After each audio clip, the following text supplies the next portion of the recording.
नमस्कार। चतुर माली। एक समय की बात है, एक गांव में एक माली रहता था। माली ने अपने बगीचे में तरह तरह के सुंदर और रंग बिरंगे फूल लगा रखे थे।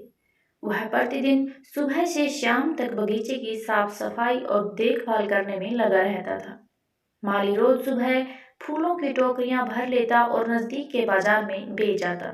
जब कभी भी जहाँ कहीं भी उत्सव और त्योहार होता, आयोजक माली से फूलों की व्यवस्था करने के लिए कहते, तो माली अपने नौकरों के साथ फूलों की टोकरियां लेकर वहां पहुंच जाता।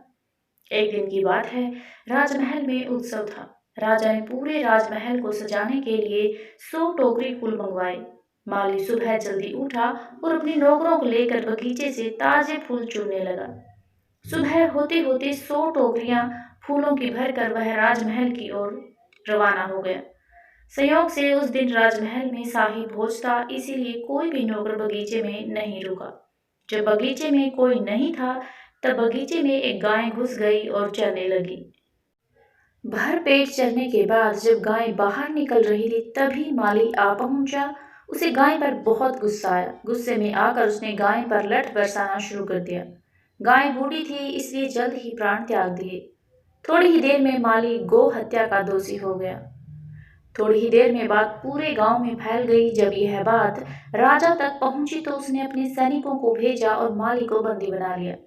दूसरे दिन माली को राज दरबार में पेश किया गया। दोष इतना संगीन था कि किसी से कुछ पूछने की कोई आवश्यकता ही नहीं थी। अतः राजा ने माली को 1 वर्ष तक 1 सहस्त्र गायों को भोजन की व्यवस्था करने का दंड दिया। तब माली बोला, यदि महाराज की आज्ञा हो तो मैं अपनी सिफारिश में कुछ कहना चाहता हूँ।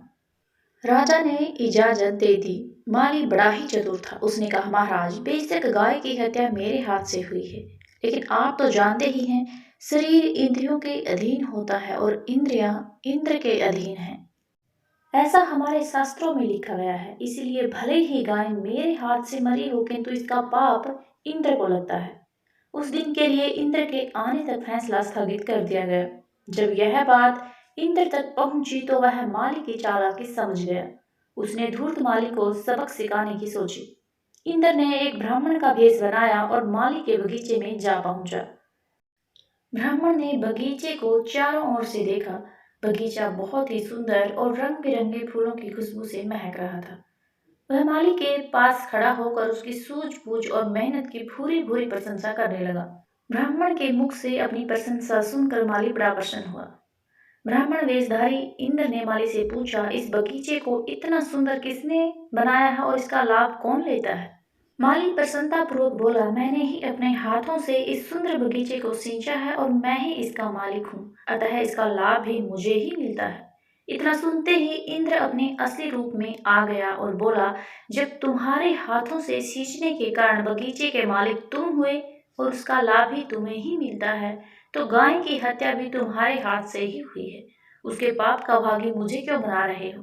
अब या तो तुम राजा द्वारा निर्धारित 1 सहस्त्र गायों के भोजन का दंड दो या फिर अपना ये बगीचा मुझे दे दो। माली समझ चुका था अब उसकी दाल नहीं गलने वाली। उसने तुरंत 1 सहस्त्र गायों को 1 वर्ष तक भोजन कराने का दंड स्वीकार कर लिया।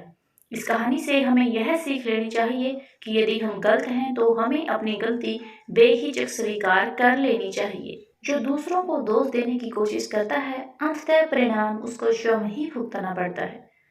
आज की वीडियो अच्छी लगी हो तो प्लीज़ वीडियो को लाइक, शेयर और चैनल को सब्सक्राइब जरूर करें। वीडियो देखने के लिए आप सभी का बहुत बहुत धन्यवाद।